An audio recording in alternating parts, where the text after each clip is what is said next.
Hello, bonjour. Aujourd'hui, je vais parler de Harry et Meghan et je vais parler de la haine qu'ils reçoivent de façon quotidienne dans les médias sociaux, alimentés bien sûr par la presse tabloïde anglaise. Certaines personnes disent que oui, Harry et Meghan se font des idées ou se racontent des histoires, se font des montagnes sur le fait qu'ils sont menacés. Donc, je vais faire référence à la demande du prince Harry d'avoir une escorte policière et d'avoir une protection policière. Donc, ils ont dit en fait que personne n'en voulait à Meghan et Harry, que les gens ne les détestaient pas, qu'ils étaient seulement un peu embêtés, énervés par ce qu'il avait dit dans son interview avec Oprah Winfrey. Donc, il y a une histoire qui prouve le contraire. Il y a une histoire qui prouve que le Harry et Meghan étaient des sujets de haine depuis le début, c'est-à-dire quand ils se rencontraient et quand on a appris qu'ils allaient se marier. La preuve étant qu'il y a un groupe de suprémacistes blancs qui avaient dit des choses horribles au sujet de Meghan Markle et le prince Harry.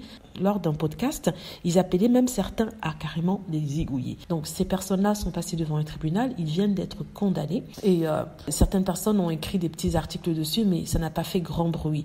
Donc on essaie de faire passer le prince Harry et Meghan Markle pour des personnes paranoïaques, des personnes qui pensent que tout le monde est après eux alors que ce n'est pas le cas. Pourtant, ceci prouve bien que c'est le cas et que ces personnes ont parlé de Archie comme une abomination qu'il fallait absolument descendre. On parle d'un enfant. Il y a un certain Christopher Gibbons qui a 38 ans qui a dit que Harry devrait être persécuté et qu'il devrait être tué pour trahison. Vous vous rendez compte? Il a dit ça dans un podcast radio dont je ne vais même pas citer le nom ici. C'est un mec horrible, c'est un mec pervers, un minable. Sincèrement, je me demande pourquoi la police n'en fait pas plus. Ce monsieur-ci, il a été poursuivi au tribunal, mais je suis sûre qu'il y a d'autres comme ça qui sont dans leur maison.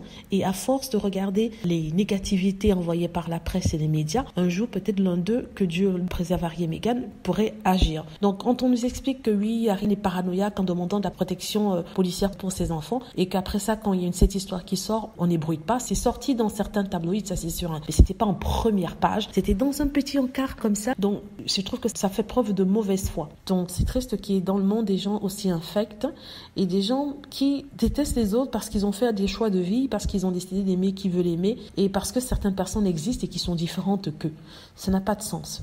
Voilà, c'est ce que je voulais dire. Dites-moi ce que vous en pensez. J'espère que vous avez aimé la vidéo. N'hésitez pas à cliquer sur like si c'est le cas, à vous abonner pour plus de vidéos et à cliquer sur la petite cloche afin de traverser lorsque je poste une nouvelle vidéo. Merci.